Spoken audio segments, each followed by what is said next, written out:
করতে হয়, পরে ছাত্রদেরকে পড়াইতে হয়।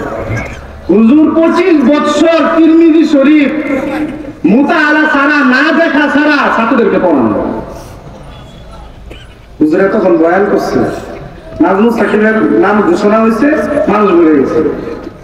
হযরত যে বয়ান করলেন, হযরতের পায়ের নিচে যদি পায়খানাও লেগে যায়, ওইটার সমান আমি হইনি।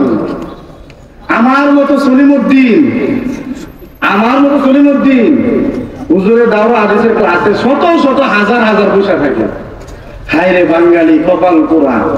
হযরত যখন বয়ান করলেন আর আমরা বাজার ঘাটে ঘুরলাম, এখন যখন নাজমুল সাকিব সলিমউদ্দিনের নাম ঘোষণা করছে, সবাই বসে বসেন,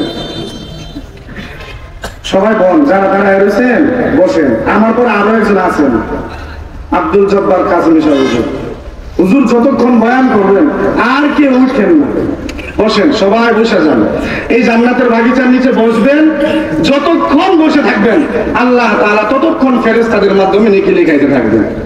হযরত বসে আছেন, কথা বলা বেয়াদবি, আমার জন্য খাস করে দোয়া চাই, আল্লাহ পাক যেন আমাকে দ্বীনের জন্য কবুল করেন। আমার এই কণ্ঠকে আমি যেন মানুষের ধার প্রান্তে কোরআনের কথাগুলো পৌঁছে দিতে পারি, এবং আল্লাহ তাআলা যেন আমাকে নিজে আগে আমল করার তৌফিক দান করেন, এবং পরবর্তীতে যেন মানুষের খেদমতে কোরআনের কথাগুলো পৌঁছে দেওয়ার তৌফিক দান করেন। সকলে বলে আমিন। আউযু বিল্লাহি মিনাশ শাইতানির রাজিম।